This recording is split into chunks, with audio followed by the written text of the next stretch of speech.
apakah ada calon-calon kandidat UMKM yang kiranya berpotensi untuk dapat menjadi binaan Bank Indonesia. Nanti dari semua itu akan dikumpul di kami. Jadi setelah itu kami akan seleksi lagi, atau bahasa UMKM-nya itu kita akan kurasi. Jadi yang sudah kami bina itu pasti akan kami upscale lagi. Jadi kami leverage lagi dia punya kapasitas baik hard skill ataupun soft skill. Menata e-commerce kita menjadi lebih baik. Kemudian kalau dari segi eventnya sendiri, melebarkan menjangkau pasar jadi lebih luas.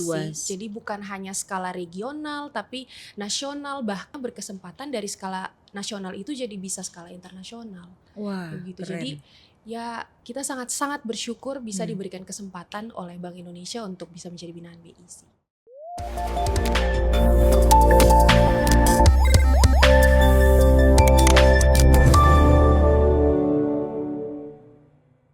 Halo Sobat Rupiah, jumpa lagi di Podcast Bingkai Bank Indonesia, omong kebijakan dan informasi. Senang sekali Esther bisa kembali menyapa Sobat Rupiah di episode Bingkai kali ini, UMKM berkarya, NTT berdaya. Nah, pernah tidak sih Sobat Rupiah kepikiran bagaimana ya kalau misalnya Sobat Rupiah memiliki usaha, kemudian produk-produknya ini bisa dipasarkan tidak hanya di Kota Kupang atau di NTT, tapi juga bisa go ke nasional dan juga internasional. Nah, tepat sekali sekarang Sobat Rupiah bisa mendapatkan insight berkaitan dengan hal-hal tersebut. Tentunya dari dua narasumber yang sudah hadir bersama Esther saat ini ada Mas Reza. Halo pagi Mas. Ya, Mas Reza ini dari Bank Indonesia sebagai analis fungsi pelaksana dan pengembangan UMKM, KI dan juga syariah. Terima kasih Mas Reza di tengah kesibukannya mau berbagi dengan Sobat Rupiah di episode Bingkai kali ini. Siap, kasih Mbak Esther. Ya, dan selanjutnya kita punya narasumber kedua. Ini ada Kak Teresia dari Sombra Kopi. Kayaknya wajahnya Kak Teresia ini tidak asing ya. Yep. Pasti sering lihat di mana-mana, apalagi anak-anak yang suka nongkrong di coffee shop. Nah, terima kasih juga Kak Teresia sudah berkenan hadir, bisa memberikan insight juga kepada Sobat Rupiah yang misalnya sedang ingin mulai merintis usaha. Oke. Untuk kita bisa mengetahui lebih lanjut berkaitan dengan UMKM berkarya dan juga NTT berdaya ini, kita akan mendengarkan dulu dari Mas Reza. Boleh ya Mas? Boleh. Boleh banget. Oke, banyak nih pada saat, sebelumnya kita ucapkan selamat dulu kepada Mas Reza dan juga tim Bank Indonesia yang sudah sukses menggelar Exotic Tenun Fest tahun 2025. Terima kasih. Luar biasa sekali acaranya, dan dari event kemarin banyak sekali kan pengunjungnya banyak ya. Banyak pengunjung yang kemudian datang ke UMKM yang ikut pameran, termasuk Kopi Sombra juga ikut pameran di Lipo. Banyak yang bertanya bagaimana ya caranya usaha mereka kemudian bisa juga nih ikut dalam kegiatan-kegiatannya Bank Indonesia. Salah satunya yang kemarin Exotic Tenun Fest atau nanti bisa juga di skala yang lebih besar. Dan satu lagi Mas Reza, bagaimana kemudian selain bisa menjadi binaan dan juga bisa menjadi mitra Bank Indonesia untuk bisa ikut dalam berbagai kegiatan, apa saja keuntungan yang bisa didapatkan oleh Sobat Rupiah yang memiliki usaha kalau sudah menjadi mitra binaannya BI? Silakan Mas Reza. Oke, selamat pagi Mbak Esther, pagi Kak Teresia, pagi Sobat Rupiah semuanya. Mungkin tadi menjawab pertanyaan dari Mbak Esther ya. Yang pertama, bagaimana cara menjadi binaan ya? Iya, banyak yang bertanya. Oke, cara menjadi binaan itu dari Bank Indonesia kita ada beberapa program Mbak Esther. Jadi yang pertama adalah onboarding. Jadi kalau onboarding itu kami akan menjaring nih. Jadi kita akan berkolaborasi dengan dinas. Kita akan tanya ke dinas, misalkan kayak Disperindak, Dinkop, kita akan tanya ke mereka apakah ada calon-calon kandidat UMKM yang kiranya berpotensi untuk dapat menjadi binaan Bank Indonesia. Nanti dari semua itu akan dikumpul di kami. Jadi setelah itu kami akan seleksi lagi, atau bahasa UMKM-nya itu kita akan kurasi.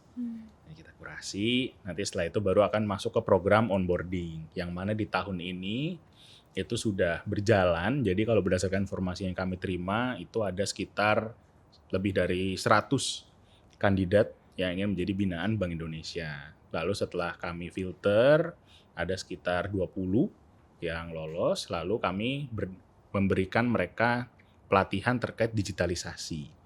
Jadi bagaimana mereka bisa meningkatkan digital presence-nya. Jadi kita hadirkan coach, narasumber, bagaimana caranya bisa mereka menjual barangnya di media sosial, bagaimana mereka bisa meningkatkan lagi penjualan dari sisi marketplace. Nanti setelah sudah, lalu mereka akan menjadi binaan Bank Indonesia. Itu yang pertama. Yang kedua, itu adalah jalur yang kita namakan dengan IKRA.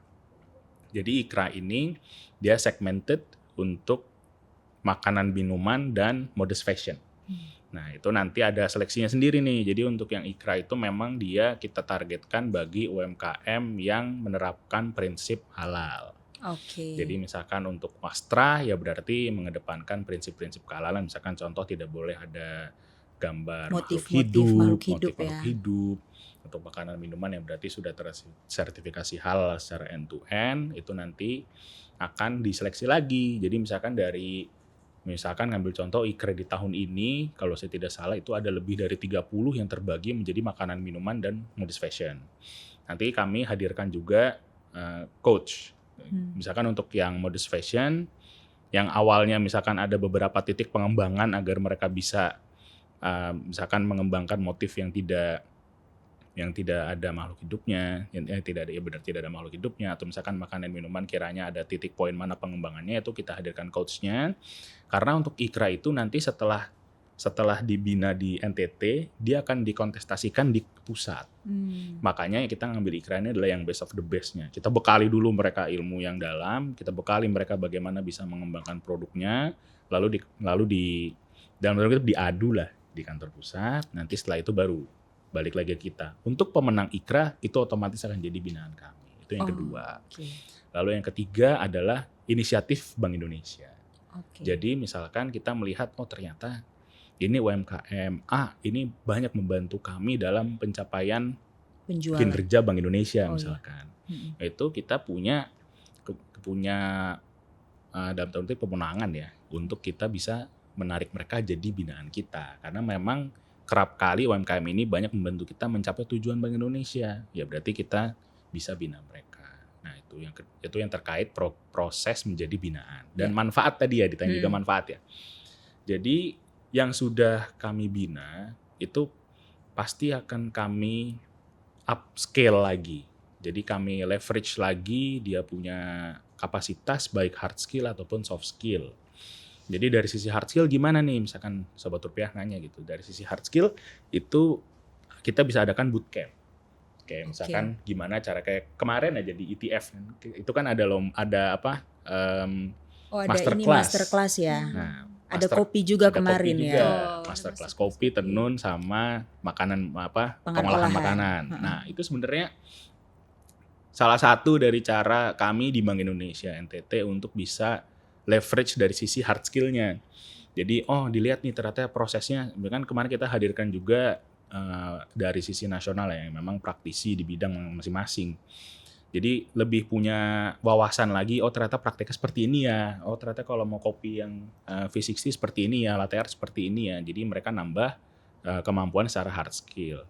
Dari sisi soft skill, itu kita juga leverage juga. Jadi menambahkan wawasan, misalkan contoh untuk tenun kemarin aja, ngambil contoh di ETF kemarin kan kita hadirkan narasumber yang memang ahli di bidangnya. Jadi UMKM tenun itu mereka punya gambaran ternyata industri fashion baik dari nasional ataupun dari sisi internasional seperti ini ya, sehingga itu semakin kaya pengetahuannya ya. Pengetahuan terkait dengan itu. Mungkin itu ya kalau dari sisi keuntungan ya. Karena kalau dari situ ya ntar penjualan akan mengikuti dengan yang kemampuan yang sudah leveraged ya, berarti nanti penjualan pasti akan mengikuti karena produknya lebih punya daya saing.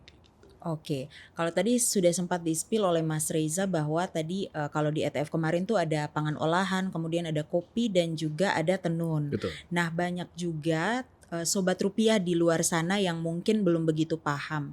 Mereka bertanya nih Mas Reza, apakah semua usaha itu kemudian bisa diakomodir oleh Bank Indonesia untuk bisa menjadi mitra binaan, atau ada sektor-sektor tertentu yang menjadi fokus utama? Kalau di sini Kateresia kan sudah menjadi Jadi mitra sektor binaan, kopi. berarti Sobat Rupiah tahu bahwa kopi ini salah satu komoditas yang menjadi fokus pengembangan dari Bank Indonesia. Nah, silakan Mas Reza. Ya, terima kasih Mbak Esther. Mungkin yang pertama itu kami memang ada komoditas-komoditas yang menjadi preferensi dari Bank Indonesia yang akan dibina oleh kami. Jadi memang UMKM-UMKM yang dibina oleh Bank Indonesia ini harus sejalan dengan tujuan Bank Indonesia. Yang pertama, karena tujuan Bank Indonesia itu adalah menjaga nilai tukar melalui inflasi, maka yang menjadi binaan kami pertama adalah yang bergerak pada sektor ketahanan pangan. Jadi misalkan contoh hortikultura gitu misalkan. Oke, olahan tani ya. Olahan tani gitu. Itu jadi binaan kami bisa. Lalu yang kedua adalah bagaimana kita bisa meningkatkan lagi, upscale lagi dari komoditas unggulan di masing-masing provinsi ya. Dalam hal ini kalau NTT kan otomatis yang udah Kopi. out of mind adalah Iya. kopi. Yang Sentra, khasnya khasnya NTT. NTT. Betul. Coklat juga. Coklatnya juga ada binaan kami sektor Iya. di komoditas coklat. Lalu juga tenun pasti. Mm-mm. Kan kalau NTT kan identiknya ya kalau enggak Tenun kalau enggak tenun enggak afdol gitu. Betul. Ini Mbak Teresia kan juga pakai. Batik ini Kak. Ya, jadi ini komoditas-komoditas unggulan seperti itu. Kria kan juga salah satu komoditas unggulan juga dari Produk NTT. turunannya Wastra ya. Produk turunannya Wastra. Iya. Jadi sektor-sektor itulah yang utamanya kami bina untuk menjadi binaan kami. Karena memang untuk mencapai tujuan Bank Indonesia yang pertama, yang kedua, dan mendorong komoditas unggulan Provinsi NTT itu. Oke, ini sangat lengkap sekali penjelasan dari Mas Reza ya. Jadi tentunya Sobat Rupiah yang sempat bertanya-tanya kemarin sudah mendapatkan informasi. Nanti kalau misalnya ingin lebih lanjut lagi bisa ya menghubungi timnya Mas Reza juga ya. Kalau yang punya usaha mau ngobrol berkaitan dengan kira-kira kita bisa ekspansi ke usaha apa misalnya yang bisa selaras dengan Bank Indonesia. Bisa. Oke, nah kita ke Kateresia dari Kopi Sombra. Kalau Kateresia ini sudah dari tahun 2024 ya. Betul sekali. Menjadi mitra dan juga binaannya Bank Indonesia. Nah, setelah menjadi mitra dan binaan ini aktif sekali diikutkan ke event-event, tidak hanya di Kota Kupang saja tapi juga ke nasional ya. Kemarin Kateresia juga sempat ikut kalau tidak salah tuh ke Karya Kreatif Indonesia. Karya Kreatif Indonesia, tapi kita yang kebetulan itu kita berkesempatan untuk ikut yang versi online-nya. Oke. Mungkin di tahun depan bisa ikut versi offline-nya kan kita tidak tahu. Semoga ya. Amin. Nah, kalau tadi kan sudah dijelaskan Mas Reza manfaat yang bisa didapatkan oleh UMKM kalau sudah menjadi mitra dan binaan. Kalau dari Kopi Sombra sendiri melihat kesempatan yang sudah diberikan ini seperti apa sih dari sisi Kopi Sombranya sendiri? Mungkin ada hal-hal yang belum disampaikan oleh Mas Reza, mungkin dari sisi Kopi Sombra silahkan. Betul sekali. Jadi kalau untuk Kopi Sombra sendiri, memang kami bersyukur mendapatkan kesempatan menjadi binaan dari Bank Indonesia sejak tahun 2024. Kalau tadi Mas Reza bilang ada 3 cara untuk menjadi binaan BI, kebetulan kami itu mendapatkan kesempatan di cara yang pertama, onboarding UMKM. Kebetulan waktu itu dihubungi langsung juga sama Kak Esther sih sebenarnya. Terus Kak Esther bilangnya, tapi ini tuh melalui proses kurasi, cuman kita ya tidak apa-apa, kita coba aja, siapa tahu kita juga bisa masuk menjadi binaan BI. Dan puji Tuhan, alhamdulillah kami berkesempatan untuk menjadi UMKM Bank Indonesia dan mendapatkan banyak manfaat sebenarnya. Kak Reza dan Kak Esther, salah satunya misalnya penjualan e-commerce, itu benar-benar kami rasakan. Dia tidak berjalan sama sekali, tapi saya ingat sekali bulan Mei tahun 2024 karena kebetulan waktu itu saya yang perwakilan untuk mengikuti onboarding dan kita coba mengaktifkan based on, karena setelah itu ternyata yang menarik dari programnya Bank Indonesia adalah bukan hanya dilatih di onboarding yang cuman beberapa hari aja, tapi ternyata ada continuity-nya, ada kelas-kelasnya selama kurang lebih 3 bulan. Betul. Nah, jadi waktu itu tuh kami benar-benar dibina sih, jadi tidak dilepas gitu aja setelah ikut kegiatan, tapi ada kelas-kelasnya yang membuat kami juga upgrade lah dari segi UMKM-nya. Nah, salah satu e-commerce kami sempat mati waktu itu dan kami coba setelah ikut kelas itu kita coba aktifkan lagi dan ya betul memang ada peningkatan dari segi penjualan, dari segi bagaimana kita menata e-commerce kita menjadi lebih baik. Kemudian kalau dari segi eventnya sendiri, um, melebarkan ini sih, menjangkau pasar jadi lebih luas sih. Jadi bukan hanya skala regional tapi nasional, bahkan kita juga akhirnya berkesempatan dari skala nasional itu jadi bisa skala internasional. Wah, Begitu. keren. Jadi ya kita sangat-sangat bersyukur bisa diberikan kesempatan oleh Bank Indonesia untuk bisa menjadi binaan BI sih. Oke, nah kalau tadi Kak Teresia kan mengikuti jalur pertama ya, onboarding. Betul. Nah, Sobat Rupiah juga perlu tahu bahwa onboarding ini selain ada kelas, ada tugas-tugasnya ya. Tugas-tugasnya. Jadi harus lulus, harus dari sekian materi yang diberikan tuh UMKM-nya harus mengikuti dan juga ada tes-tesnya ya. Betul Kakak. Sehingga bisa mendapatkan nilai. Kayak gitu ya Kak Teresia kemarin. Jadi lebih kayak kita udah diberikan kesempatan, itu aja udah melalui proses kurasi, tapi dari situ BI juga sebenarnya mau melihat sih dari sisi UMKM-nya mau tidak. Betul. Kayak itu kayak banyak yang terpilih, sedikit yang terpanggil sebenarnya untuk mau tetap konsisten dan mau tetap tetap konsisten. Dari segi BI-nya juga pasti akan melihat perkembangan dari UMKM sendiri gitu. Kita sendiri mau tidak, kayak kalau misalnya kita dapatkan kelas terus tapi kita sendirinya juga tidak mau, kayak fokusnya hanya di hard selling aja. Gitu. Kadang-kadang itu juga menjadi salah satu faktor kayak gitu sih. Iya ya. Dan Kopi Sombra puji Tuhan alhamdulillah lolos ya. Lolos. Jadi kalau seingat saya 2024 tuh ada banyak UMKM. Jadi ada, kalau tahun 2024 tuh ada dibagi 2 kelas ya. Mungkin tahun ini berbeda ya Mas Reza. Iya, tahun ini satu aja. Nah, pada saat itu di kelasnya Kak Teresia tuh Potensial karena ya ada banyak sih yang potensial. Terus beberapa saja yang kemudian konsisten untuk mengikuti kelas. Tapi juga teman-teman UMKM yang mungkin pada saat itu tidak berhasil lolos mengikuti materi dan juga ada beberapa tes, tetap juga kok diikutkan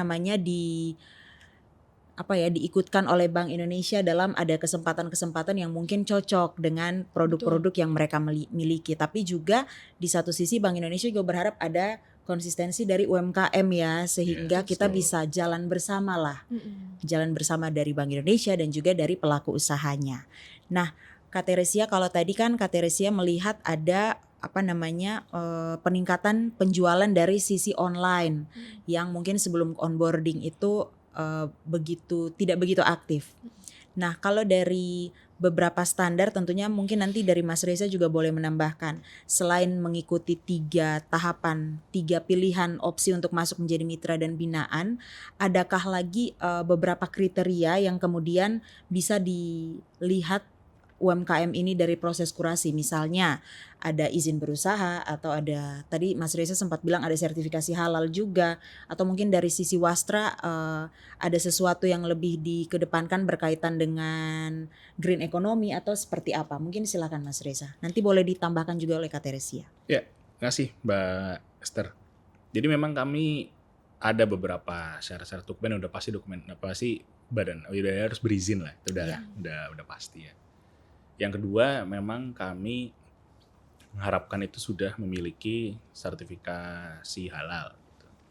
Karena memang kan kami itu di BNTT, kegiatan yang kami lakukan, program yang kami lakukan terkait pengembangan UMKM ini harus sejalan dengan kebijakan yang diturunkan dari kantor pusat. Sehingga kita tidak bisa terdeviasi dari kebijakan tersebut. Yang memang kita juga harus mendukung ekonomi syariah gitu ya, walaupun sebenarnya ini adalah new source of growth kami melihatnya. Jadi harapannya seperti itu. Jadi memang harus berizin dan memang dia memiliki sertifikasi halal. Nanti kan juga sebenarnya pada saat proses itu kan kami juga bisa juga melakukan survei sebenarnya. Jadi ketika memang ada UMKM yang potensial, misalkan apalagi terutama yang dari inisiatif Bank Indonesia, yaitu pasti kita akan melakukan survei terlebih dahulu. Misalkan apakah memang real usahanya, apakah memang dia sejalan komoditasnya dengan komoditas yang diatur gitu ya, atau yang memang scope-nya ini ternyata ini ternyata potensi untuk mendukung tugas Bank Indonesia. itu pasti kita akan lihat dulu juga. Oke. Mungkin besarannya seperti itu. Tapi kalau Kak Teresia kalau mau sharing juga waktu itu diminta apa aja? Pada saat awal kan ada banyak permintaan ya, Betul, Banyak betul pasti. sekali. ada Oh iya, ini fun dokumen-dokumen. fact. Banyak teman-teman, Sobat Rupiah. Tapi ya itu tadi, kalau misalnya mau dan konsisten pasti bisa gitu. Salah satunya yang kami lihat dari segi UMKM itu BI kan mau melihat sebenarnya bagaimana pertumbuhan dan perkembangan Betul. dari UMKM kami. Jadi bukan hanya soal profit, tapi juga bagaimana UMKM kami juga bisa berkembang. Dari situ juga yang kami persiapkan kalau di kami itu standar-standar misalnya SOP itu selalu kami jalankan, karena maksudnya kita menjadi UMKM Bank Indonesia kan juga bukan hal yang mudah ya, jadi itu yang hal-hal yang harus dipertahankan. Jadi bukan hanya soal quantity tapi juga kualitas, quality over Oke. quantity. Oke. Gitu. Nah, Good. sama satu lagi kayaknya tuh kemarin kalau kita approach ke beberapa UMKM tuh kita juga minta mereka punya pencatatan keuangan yang baik Betul. ya Mas Reza. Betul. Itu Itu supaya apa? Jadi gini, karena kan sebenarnya ketika tadi sebenarnya Kak Teresia udah nyinggung, jadi kita tuh pengennya UMKM ini kita tidak bicara soal profit gitu, tapi kita tuh pengen perkembangan yang berkelanjutan. Cuma kan memang data penjualan, data pengeluaran, data inventaris itu kan menjadi salah satu sumber datanya bagi apabila mereka ingin melakukan pengembangan yang berkelanjutan. Betul. Seperti misalkan, karena mungkin bisa aja ada case, tapi kayaknya ini bukan di BNTT. Mungkin ada case, ada misalkan dia melakukan penjualan banyak tapi ternyata ongkosnya terlalu tinggi.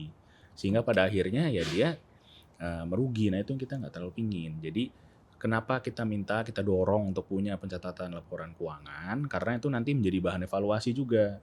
Mungkin ternyata masih ada beberapa hal terkait biaya yang bisa kita efisienkan, tapi tetap menjaga kualitasnya. Nah, itu kan sebenarnya sumber datanya ya dari laporan keuangan itu. Betul. Karena nanti kita pengennya ya tidak hanya kita bicara short term profit, tapi kita ngomong bagaimana dia bisa berkembang lagi, berkelanjutan. Misalkan yang awalnya karena misalkan ngambil contoh, ketika punya laporan pencatatan yang rapi, dia akan tahu nih, ternyata kita masih punya uang cukup untuk berinvestasi misalkan.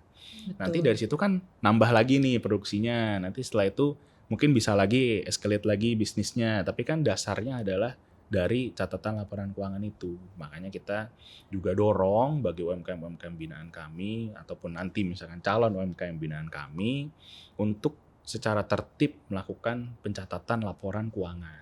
Maka itu alasannya kenapa kami sangat mendorong untuk punya catatan tersebut. Gitu Mbak Esther. Betul. Jadi biar bisa bisa dipantau perkembangannya dan dilihat juga perbandingannya kalau sebelum jadi mitra dan binaan seperti apa, kemudian Betul. kalau sudah diikutkan dalam onboarding, kalau tidak salah kan di onboarding juga ada ya Ada. untuk Betul. SIAPIK ya SIAPIK. namanya, SIAPIK. Jadi betul-betul diajari satu persatu bagaimana menjalankan usaha dengan baik dari sisi pemasaran secara digital, kemudian juga dari pencatatan keuangan. Terus mungkin ada satu lagi Mas Reza, banyak yang bertanya, KRIS ini kan identik dengan Bank Indonesia ya, punya dari Bank Indonesia. Nah, apakah pelaku-pelaku usaha yang kemudian menjadi mitra dan binaannya Bank Indonesia juga wajib menerapkan sistem pembayaran non tunai atau mungkin seperti apa? Bisakah di-combine? Oke. Terima kasih Mbak Esther. Kami sifatnya mendorong untuk digitalisasi, terutama pada aspek sistem pembayaran. Pun misalkan ternyata nanti kita setelah onboarding gitu, misalnya kita onboarding atau kita dari IKRA ternyata belum punya KRIS misalnya ambil contoh, itu bisa ntar kami bantu. Jadi memang kami itu mendorong supaya sistem pembayarannya dilakukan secara non tunai. Tapi kita tidak menutup kemungkinan pasti butuh waktu.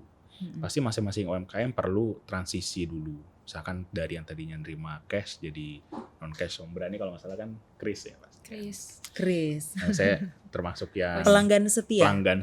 dari Mantap. Tetanggaan soalnya. dari Sombra gitu ya. Tujuannya sebenarnya kembali lagi, kami itu ingin melihat UMKM ini berkembang. Tadi sebenarnya agak nyambung juga dengan pencatatan laporan keuangan. Dengan menggunakan KRIS, dia akan lebih mudah untuk tahu nih, hari ini saya penjualan sekian, itu yang pertama.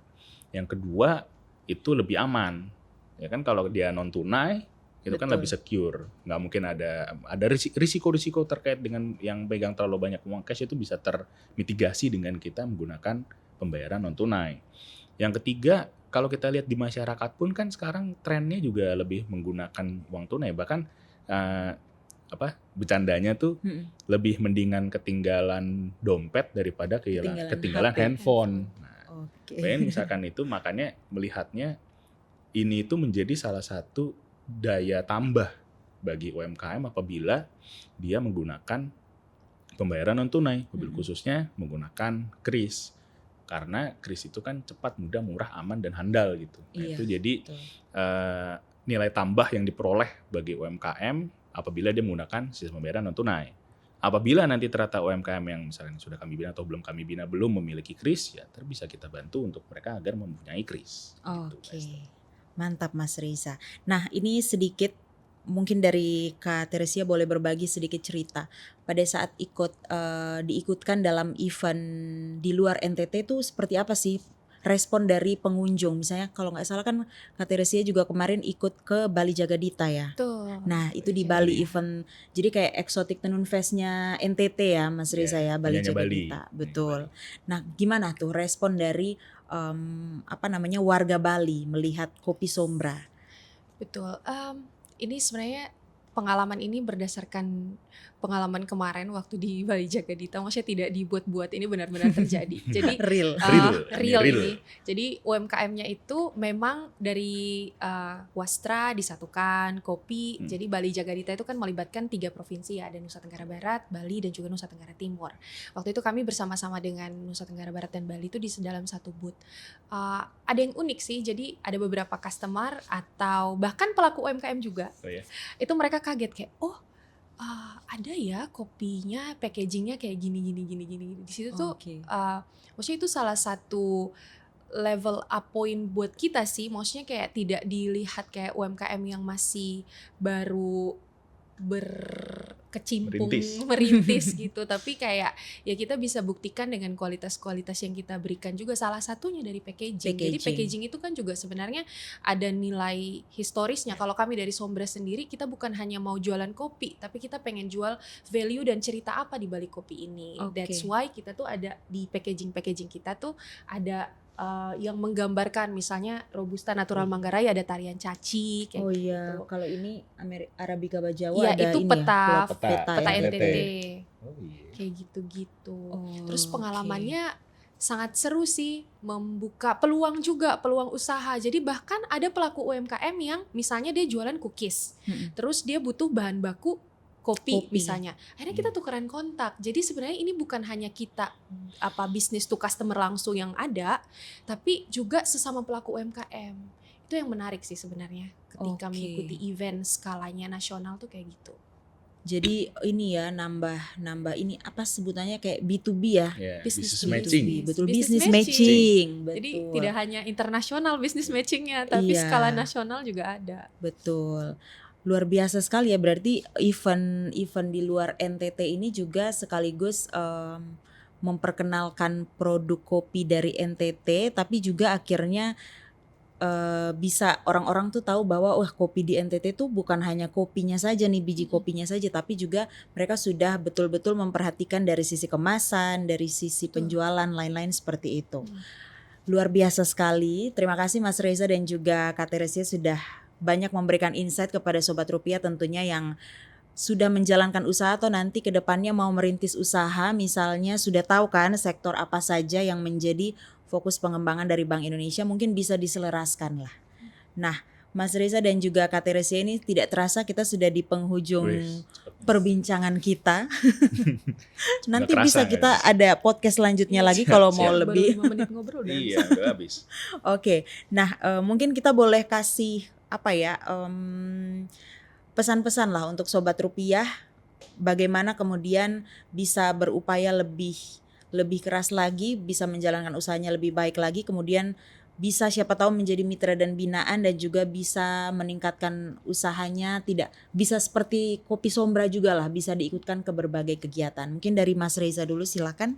Oke, makasih Mbak Esther. Mungkin bagi Sobat Rupiah, mungkin never stop learning kali ya. Jadi itu kan jadi bahan bakar, jadi motivasi. Untuk motivasi, untuk penambahan wawasan, cakrawala terkait dengan pengembangan usaha. Semua pasti dari kecil dulu. Jadi sangat jarang ketika tiba-tiba langsung besar gitu ya. Jadi usaha itu pasti kecil dulu, tapi yang tidak boleh terus kecil adalah tidak boleh berkecil hati. Jadi setelah kita belajar, kita never stop learning, kita terus peroleh ilmu-ilmu dari expert, kan sumber udah banyak kan di internet udah banyak, mungkin punya mentor bisnis juga, kita harus tetap berusaha. Semua dari kecil, lalu nanti berkembang, lalu kemudian bisa jadi besar gitu ya.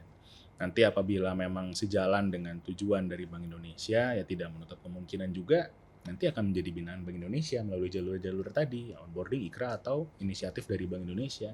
Betul. Tapi ya tetap semuanya, setiap usaha pasti akan membuahkan hasil. Jadi tetap berusaha, tetap belajar, dan tetap semangat. Itu aja sih mungkin kalau dari saya. Oke, terima kasih Mas Reza. Silakan Kak Teresia. Oke, kalau tadi Kak Reza bilang never stop Never learning. stop learning. Kalau dari saya never stop exploring juga. Selalu benar, terbuka atas perubahan yang ada. Kadang-kadang kita tuh sebagai pelaku UMKM, kita merasa sudah terlalu di zona nyaman. Kita tidak berani untuk bereksplorasi, berinovasi seperti yang tadi dibilang. Jadi buat teman-teman semua, kalau misalnya atau mungkin merasa terlalu jauh kayaknya bermimpi untuk menjadi binaan BI, tidak harus seperti itu. Maksudnya ya itu tadi, semua usaha dimulai dari sesuatu yang kecil. Kalau misalnya kecil, kita juga berdaya, mungkin bukan hanya lewat onboarding, bukan hanya lewat IKRA, tapi bisa menjadi yang tadi itu. Karena kita membantu, misalnya dari hal-hal sederhana aja, misalnya penjualannya lewat kris, kayak gitu-gitu, itu kan sebenarnya sudah salah satu membantu Bank Indonesia, tujuan Bank Indonesia, kayak gitu-gitu. Dari situ ketika kamu menjadi spotlight, otomatis pasti akan dilirik kok. Betul. Sama Bank Indonesia terkhususnya, kayak gitu. Itu aja sih, never stop exploring. Ya, luar biasa sekali ini Mas Reza dan juga Kak Teresia sudah memberikan semangat untuk Sobat Rupiah. Semoga kita bisa bertemu ya di event-event yang ada di Kota Kupang, di NTT, atau di nasional dan juga internasional.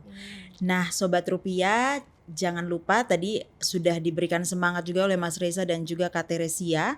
Semoga kita juga bisa mendukung UMKM dari setiap sektor ini dan juga tentunya nanti akan berkontribusi kepada perekonomian provinsi kita tercinta, Provinsi Nusa Tenggara Timur. Terima kasih Sobat Rupiah sudah menonton. Jangan lupa like, komen, dan juga subscribe channel YouTube Bank Indonesia. Dan juga jangan lupa saksikan episode-episode mendatang lainnya dari podcast Bingkai. Sampai jumpa.